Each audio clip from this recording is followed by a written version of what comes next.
Hola a todos, bienvenidos al segundo video del capítulo 2, otras aplicaciones de la configuración inversora. El circuito que ya vimos de la configuración inversora con amplificadores operacionales se puede generalizar, ¿ya?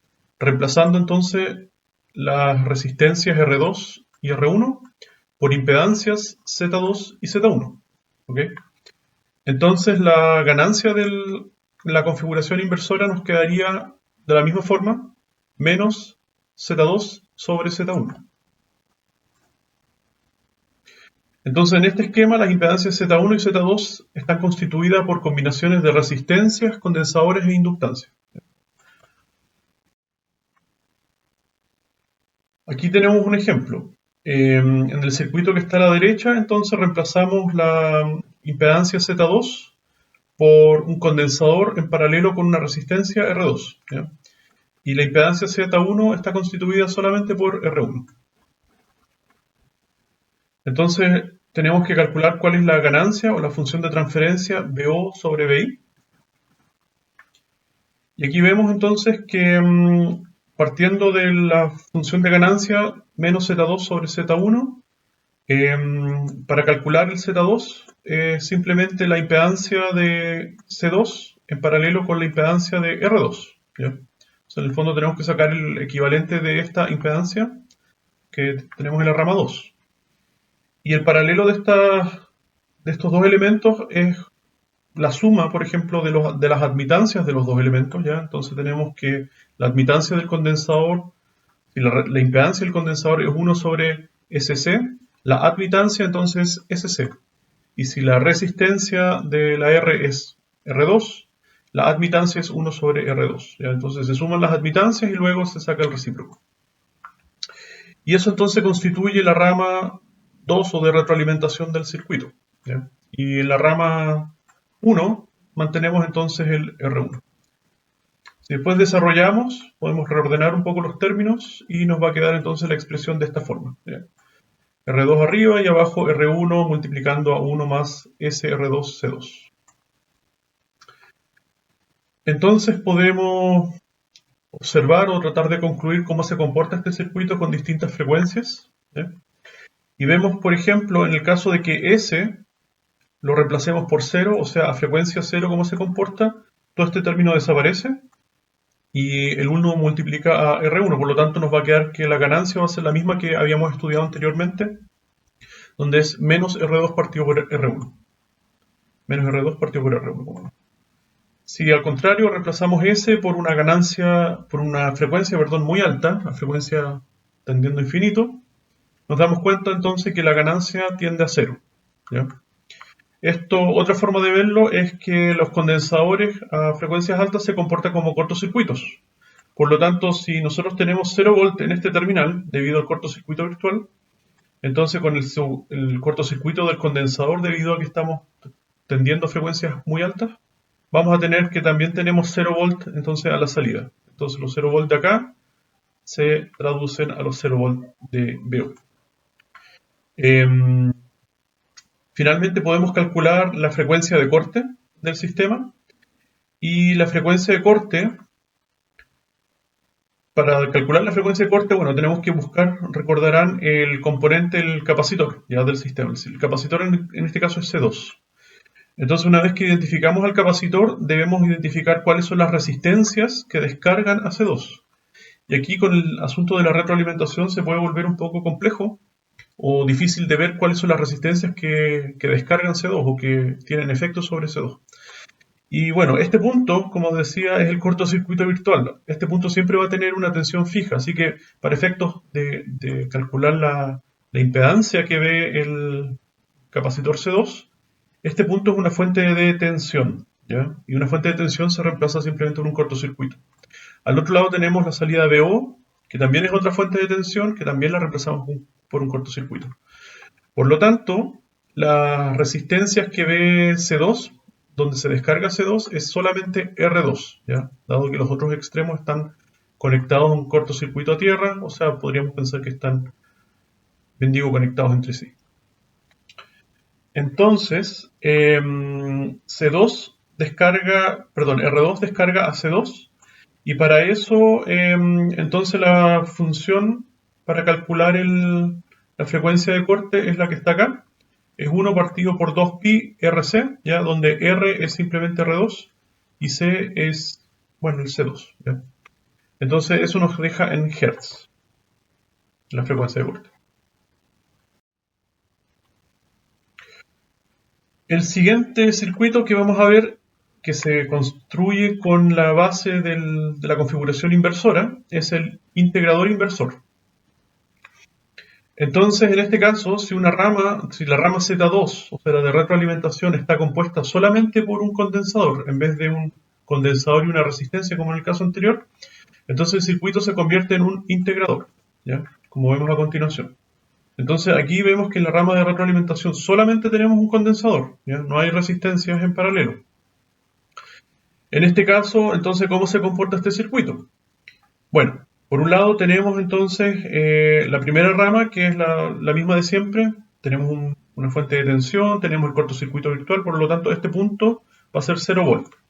La corriente que va a circular por la resistencia va a ser finalmente la diferencia de tensión entre VI y 0, o sea, VI. Eso lo dividimos por R y eso nos da la corriente I1 en este caso, ¿ya?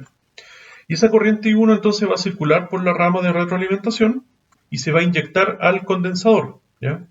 Por lo tanto, tenemos una corriente controlada sobre un condensador. Y cuando tenemos esa situación en general, no solamente en este caso particular, cuando estamos teniendo una fuente de corriente controlada sobre un condensador, lo que sucede es que, por ejemplo, una corriente constante, supongamos que la corriente es constantemente 1 miliamper, ¿ya? Si entra 1 miliamper de forma constante a un condensador, lo que va a suceder es que la tensión del condensador va a aumentar linealmente, ¿ya? O sea, en otras palabras, si la función de corriente es una línea recta, la función de tensión sobre el condensador va a ser una pendiente. Y ese es el efecto de integración, ¿ya? Esa es una forma de verlo. Otra forma de verlo es que si reemplazamos la impedancia del condensador, ¿ya? En el sistema, entonces nos va a quedar la función que vemos acá, VO sobre VI, es entonces esta función que tenemos acá, menos 1 sobre SCR. Y 1 sobre S, recordamos de las asignaturas anteriores, 1 sobre S es equivalente a un integrador, ¿ya? 1 sobre S es un integrador y S es un derivador, ¿ya? Así que aquí solamente tenemos 1 sobre S, significa que esta función está integrando, ¿ya? Entonces, bueno, aquí está la explicación que acabo de dar de que el fenómeno de integración sucede porque hay una corriente constante que está entrando al condensador y hace que la tensión entonces empiece a aumentar de forma, bueno, la corriente que entra en el fondo se integra, es carga que se integra y esa carga integrada en el condensador se refleja como un voltaje. Es por eso que la salida de voltaje que tiene el sistema es el resultado de una integración, de un proceso de integración. Ahora analizamos entonces el diagrama de Bode del sistema, el que vemos acá. Este sistema, bueno, este diagrama de Bode, como podemos ver, tiene una pendiente que va decayendo, ¿ya? Aquí aparece menos 6 decibeles por octava, pero es equivalente a los menos 20 decibeles por década, ya que habíamos analizado previamente. Una octava es igual a doblar la frecuencia, ¿ya? Por ejemplo, si tenemos una frecuencia de 10 Hz, la siguiente octava son 20 Hz. O si tenemos 50 Hz, la siguiente octava son 40 y así, de 50 a 100 y siempre vamos doblando la frecuencia, ¿ya? Y octava tiene que ver también con el fenómeno musical, ¿ya? Por ejemplo, creo que es un sol, que es 440 Hz, y la siguiente octava 880, ¿ya? En fin, así que no se distraigan con la octava, simplemente puede ser, esto es equivalente a menos 20 decibeles por década.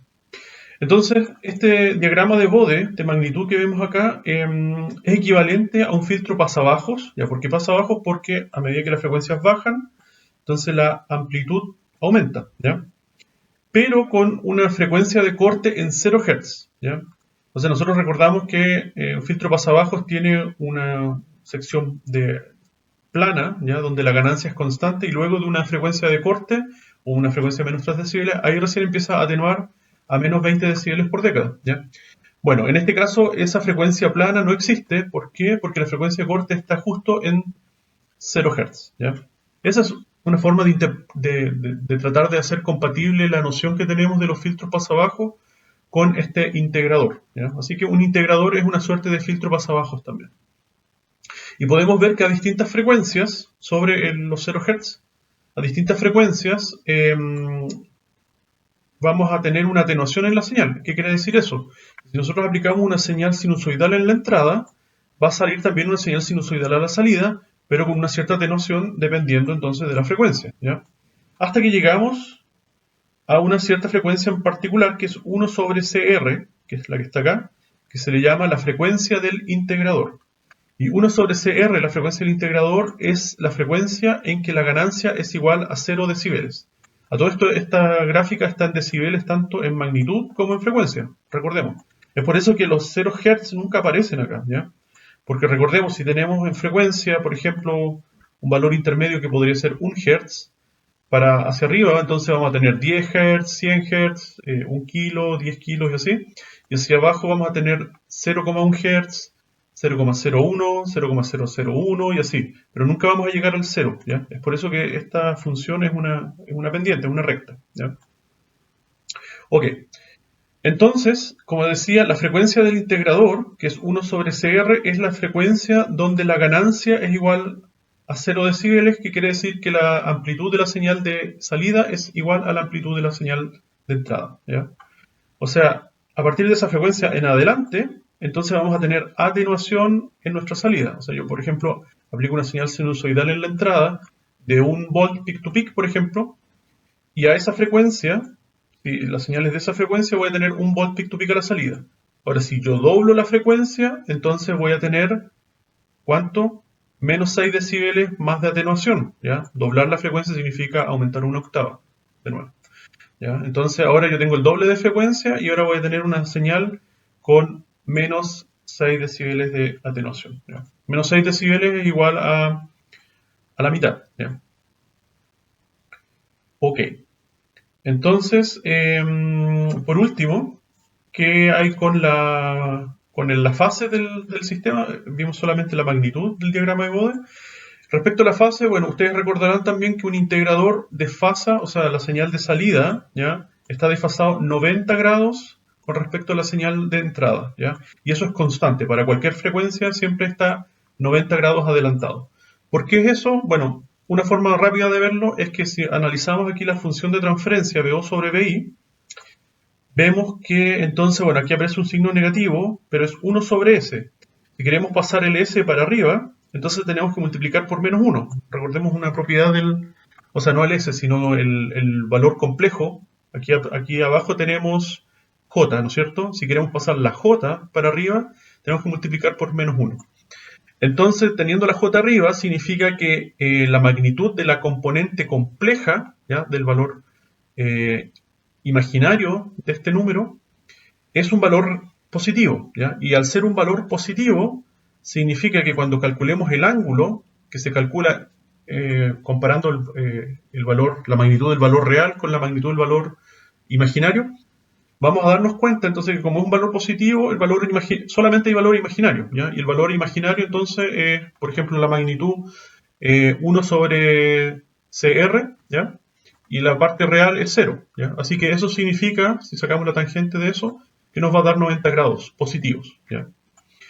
Y eso es independiente al valor de omega, ¿ya? O sea, en otras palabras, cuando tenemos solamente un condensador acá, esta función solamente va a tener componente imaginaria, no va a tener componente real. Por lo tanto, cuando calculemos el ángulo de este sistema, ese ángulo siempre nos va a dar, bueno, si es positivo, nos va a dar 90 grados, ¿ya? Porque es solamente componente imaginario.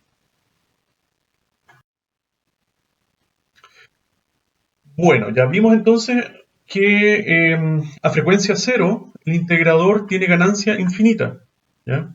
Tiene ganancia infinita.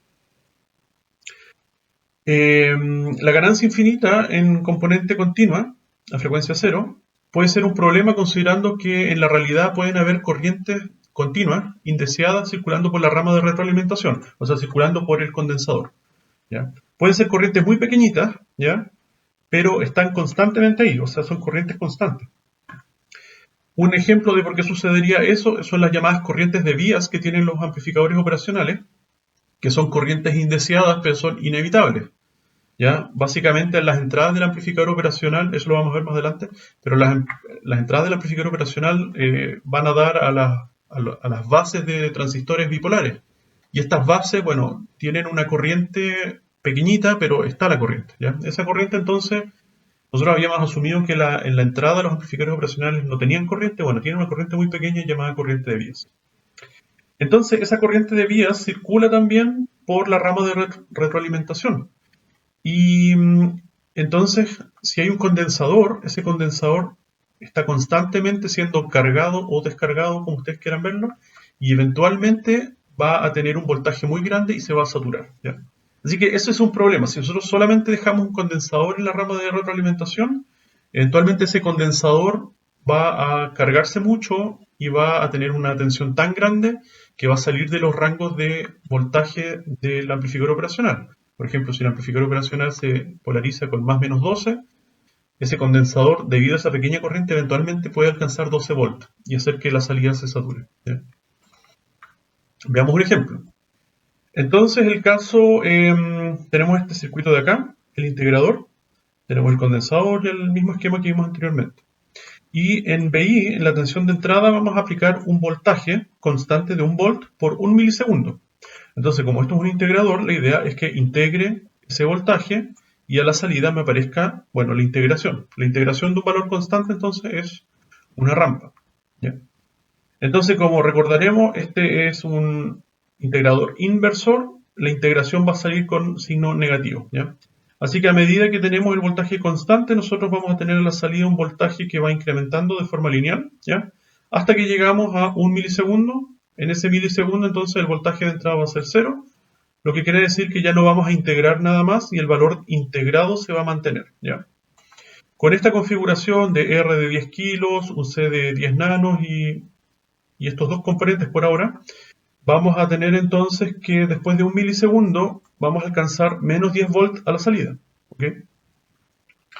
Y esa función la podemos ver acá. Entonces tenemos la integración de corriente, la corriente del condensador, o sea, el voltaje del condensador se calcula como la integración de la corriente. En este caso la corriente es el volt, ¿ya? Que en el fondo que aplicamos acá dividido en la resistencia, ¿ya? O sea, la corriente que circula por acá es 1 volt menos 0 dividido en R, ¿ya? R es 10 kilos, así que 1 dividido en 10 kilos, eso me genera una corriente. Y esa corriente yo la integro en el tiempo, ¿ya? Desde 0 hasta t, t es igual a 1 milisegundo. Y luego la multiplico por 1 sobre la capacitancia. Y la capacitancia son 10 nanos. Aquí la n significa 10 nanos. Así que, otra forma, bueno, este 10, como es constante, puede salir de la integral, da lo mismo. El fondo es que si ustedes aplican aquí calculan el valor, les va a dar menos 10 volts. Entonces, ¿cómo se vería la situación, así haciendo un paréntesis, con este problema de la corriente de vías? Supongamos que, más que la corriente, supongamos que aquí hay un voltaje residual muy pequeñito, ¿ya? Ya sea porque BI no alcanza los 0 volts exactos, sino que queda con un voltaje residual, o porque ese voltaje residual aparece aquí debido a una imperfección del amplificador operacional, que también vamos a ver adelante, da lo mismo. El hecho es que hay un voltaje residual, ¿ya? Entonces aquí lo representamos con un pequeño voltaje que aparece en BI, ¿ya? Entonces ese pequeño voltaje residual que va a hacer que cuando termine la integración real, digamos, o sea, la integración nominal, la que nosotros queríamos, de 1 volt por 1 milisegundo, va a seguir la pendiente creciendo de a poquitito, ¿ya? Una pendiente mucho más baja que la anterior, de todas maneras, porque el voltaje es menor. Pero si nosotros dejamos este sistema, por ejemplo, funcionando por horas o por días o por meses, entonces ese voltaje, bueno, inevitablemente va a crecer, crecer, crecer, o en este caso disminuir, disminuir, porque es negativo, hasta que en algún momento va a llegar a un voltaje máximo, ¿ya? Que es el de polarización del amplificador operacional, y el sistema se va a saturar. Y luego, si es que yo quiero volver a integrar, a la salida no me va a resultar la integración debido a que el sistema ya va a estar saturado, ¿ya? O sea, en otras palabras, el condensador ya va a estar muy cargado y si nosotros aplicamos una señal sobre eso, el condensador, bueno, se va a seguir cargando, ¿ya? O sea, puede aquí el condensador eventualmente cargarse mucho más del voltaje que aplicamos en el amplificador operacional, pero el amplificador operacional no va a poder entregar más voltaje que su fuente de tensión. En fin, el asunto es que por muy pequeña que sea el voltaje, si es distinto de cero, eso con mucho tiempo eventualmente va a llegar a la saturación. Así que ese es un problema. Así que la solución es aplicar en paralelo a C una RF, o sea, en el fondo la resistencia que ya habíamos visto anteriormente. Ya, pero en este caso esta RF es grande para que no afecte al proceso de integración significativamente, pero a la vez que sea suficiente para que no se genere una ganancia infinita en una tensión constante o en una corriente constante, ¿ya? O a frecuencia constante. Entonces, a frecuencia cero, ¿ya? El sistema se va a comportar como un amplificador inversor, donde, bueno, la ganancia va a ser menos RF partido por R, ¿ya? Pero no va a ser infinito, como el caso anterior. Y recordamos, a frecuencia cero, el condensador se comporta como un circuito abierto, ¿ya? Así que si esto es un circuito abierto, entonces simplemente R y RF son las que van a actuar. Por lo tanto, esa pequeña tensión que tenemos acá, supongamos que, no sé, para casos prácticos son 10 milivolts, ¿ya? 10 milivolts, van a estar multiplicados por la ganancia RF partido por R, ¿ya? Si este voltaje es constante y dura mucho tiempo, entonces la ganancia de esa a la salida va a ser multiplicado por menos RF partido por R. Y en este caso, en este ejemplo, RF podemos suponer que es un mega, ¿ya? Y los R original que eran 10 kilos, entonces tenemos una ganancia de 100 veces. Por lo tanto, esos 10 milivolts se van a convertir en un volt a la salida. Pero más que eso no, ¿ya? Va a mantenerse en un volt. Y sobre ese volt yo después puedo aplicar otra señal acá, que por ejemplo un volt adicional o un volt por un milisegundo y el resultado, si bien va a estar desplazado por un volt, pero por lo menos voy a tener el resultado de la integración, ¿ya? Ese no va a ser el problema, un resultado correcto de la integración, desplazado sí por esa pequeña tensión, pero voy a poder ver la variación de tensión debido a la integración sin problema. El problema es que ahora el sistema, cuando nosotros aplicamos esta RF en paralelo al C, ya no se comporta como un integrador ideal, como el caso anterior, ¿ya? Sino que se comporta como un sistema de una constante de tiempo, que ya analizamos anteriormente, que tiene un decaimiento exponencial, ¿ya? Por lo tanto, entonces aquí vemos ahora el sistema cómo se comporta a comparación del sistema original. Aquí pueden ignorar esta segunda parte, en realidad ahora no tiene sentido, ¿ya? Observemos solamente el rango entre 0 y 1 milisegundo. Entonces, si originalmente esta era una pendiente, ¿ya? Perfecta, que llegaba hasta menos 10 volts, ahora esto en realidad ya es una exponencial decreciente, ¿ya? O con decaimiento exponencial, que eventualmente va a llegar al voltaje máximo debido a la fuente de tensión que yo estoy aplicando. Si yo aplico, por ejemplo, un volt, eventualmente ese decaimiento va a converger a menos 100 volts, ¿ya? Eventualmente, pero eso sí es que después de mucho, mucho tiempo. ¿Sí? Ok. Entonces, no es el caso, aquí solamente estamos integrando por un milisegundo, así que no nos acercamos a los menos 100 volts. El asunto es que ahora la función, ¿ya? En el tiempo, después de la integración de 0 a 1 milisegundo, se ve algo así como esto, ¿ya? Esta es la función de decaimiento exponencial que también habíamos visto anteriormente. Y esto, bueno, si lo resolvemos nos va a dar entonces que el voltaje alcanzado después de un milisegundo es menos 9,5 en vez de los menos 10 volts que teníamos originalmente. Así que podemos ver que hay una pequeña variación en la amplitud, ¿ya? O sea, el factor de integración en realidad es distinto, ¿ya? Al original debido a esta R. Así que una forma que se puede hacer, si nosotros sabemos que siempre la integración, por ejemplo, en nuestra aplicación va a ser de un milisegundo, entonces podemos compensar un poco, ¿ya? Podemos cambiar un poco el valor de C para que esto coincida, cosas por el estilo, ¿ya? Entonces se puede compensar.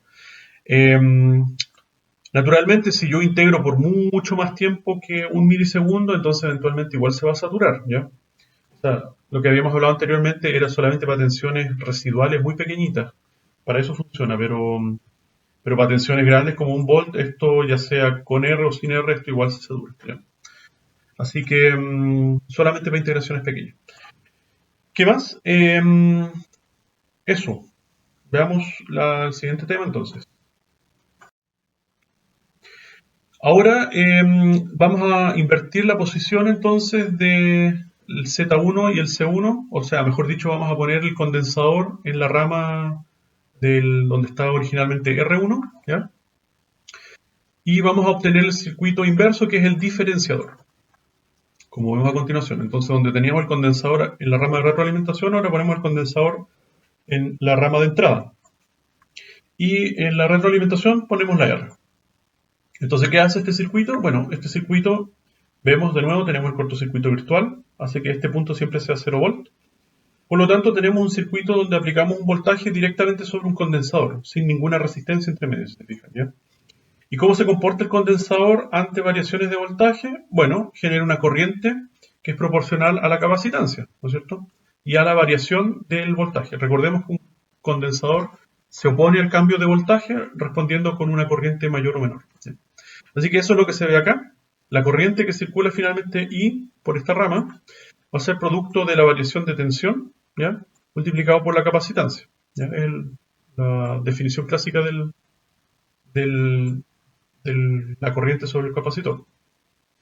Y luego se aplica lo mismo que hemos aplicado siempre, debido a que la corriente no circula por acá. Entonces esta corriente del condensador circula de largo por la retroalimentación y luego se multiplica entonces por R, y ahora tenemos entonces un voltaje que refleja esta corriente, ¿ya? Y esta corriente es un reflejo a su vez de las variaciones de voltaje, o sea, de la diferenciación de voltaje.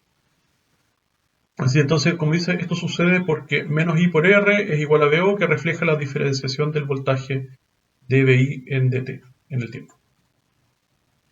Luego, entonces si aplicamos, bueno, la impedancia DC y la fórmula de VO sobre VI, nos va a dar que es menos SCR, y de nuevo si recordamos de nuestros ramos anteriores, una S significa entonces diferenciación.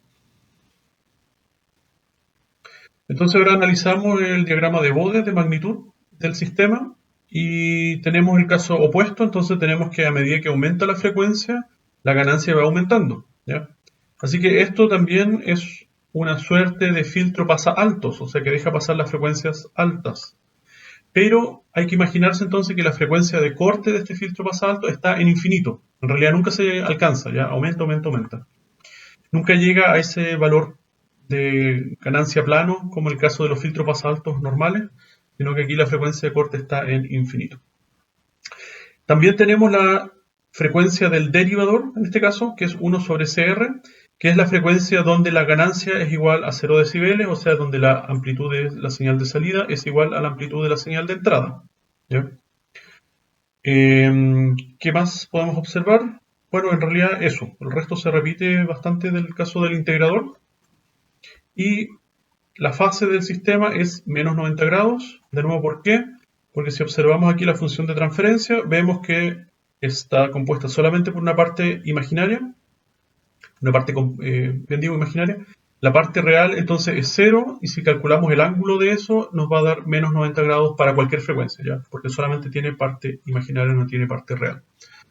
Así que eso significa que la señal que yo ingreso acá va a estar, o sea, la señal de salida va a estar desfasada menos 90 grados con respecto a la señal de entrada. Y esto es porque básicamente cuando uno diferencia una señal, eso es precisamente lo que sucede. Eso. Por último, entonces, otro circuito que se puede armar con la configuración inversora es el llamado sumador ponderado, ¿ya? El sumador ponderado no es nada más que una propiedad que tienen básicamente esta configuración de sobreponer, de que podemos hacer una superposición de distintos, por ejemplo, imagínense varias configuraciones inversoras, varios amplificadores inversores, ¿ya? Uno al lado del otro, cada uno con su RF y con su R particular, ¿ya? Y entonces con distintas fuentes de tensión de entrada. Y todas esas distintas amplificadores inversores se pueden sintetizar en uno solo, donde todos comparten una misma RF, pero cada una de las fuentes de señal tiene su propia R, ¿ya? Por ejemplo, la fuente de señal 1 tiene un R1, la fuente de señal 2 tiene un R2, la fuente de señal N tiene un RN, ¿ya? Todas convergen al punto del cortocircuito virtual. Y finalmente, la salida de este sistema va a ser la suma entonces de todas estas señales ponderadas por la ganancia RF sobre el R particular, o sea, sobre RF sobre R1 en el caso de la señal 1, RF sobre R2 en el caso de la señal 2 y así. Así que es una forma muy conveniente de sumar señales utilizando este circuito. ¿Ya? Una de las gracias es que entonces yo simplemente puedo determinar la ganancia de cada señal de forma independiente de las otras, sin preocuparme cuáles son los valores que tienen las otras señales. Por ejemplo, yo quiero que la señal B1 tenga, no sé, una ganancia de 10 veces, entonces tengo que saber cuál es el RF y aplico mi R1 para que la ganancia sea 10 veces. Y ahora yo quiero ingresar que a la salida además se sume otra señal B2, por ejemplo, ahora con ganancia 100 veces. Entonces, para este mismo RF, que es común para todos, ahora tengo que aplicar un R2 correspondiente para que la ganancia de estos dos entonces sea 100 veces. Y así voy a estar sumando B1 multiplicado por 10 veces y B2 multiplicado por 100 veces, ¿ya? Simplemente asignando las resistencias correspondientes a cada uno. ¿Ya? Bueno, y esto naturalmente todo por la ganancia, esto es negativo al final, así que la señal que aparece acá aparece como un negativo, pero aparte de eso es simplemente ir agregando señales y resistencias una en paralelo, una al lado de la otra, y así se hace la suma. Entonces, bueno, toda esa explicación aparece acá. En detalle, ¿cómo es que sucede el fenómeno? Podemos analizar la fórmula. Vemos que la corriente que circula debido a la señal 1, debido a que este punto, de nuevo, el cortocircuito virtual, tenemos 0 volts en ese punto, tenemos un voltaje V1 al otro extremo, por lo tanto la corriente I1 que va a circular va a ser V1 menos 0 dividido en R1, ¿ya? Así que la corriente I1 está determinada solamente por la señal V1 y por la resistencia R1. No, para calcular la corriente I1 no afecta para nada las otras señales, los otros valores, ¿ya? A diferencia de una malla, por ejemplo, un circuito con dos mallas, donde pudiésemos tener a cada extremo una fuente de tensión, ahí sí hay interdependencia de los valores de las resistencias para calcular las respectivas corrientes, ¿ya?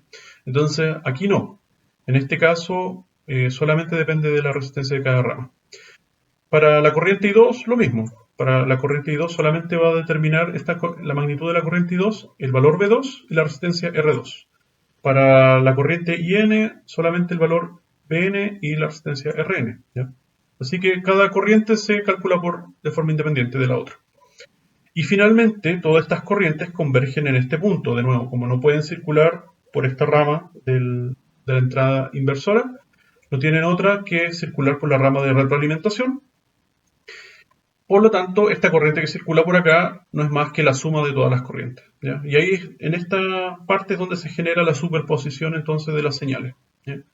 Y finalmente esa corriente se multiplica por una RF, un factor común, y entonces nos da que la función de salida BO es igual a menos B1 partido por, o sea, por RF dividido en R1 más menos B2 por RF partido por R2 y así sucesivamente. Bueno, puede sacar un factor común que es el menos y el RF, ¿ya? Así que BO va a ser igual a menos RF multiplicado un factor común de B1 partido por R1 más B2 partido por R2 más BN partido por RN. Y eso, así que con eso terminamos de analizar en detalle la configuración inversora. La referencia que, bueno, naturalmente es el texto guía y nos estamos viendo ahora con la configuración no inversora. Muchas gracias.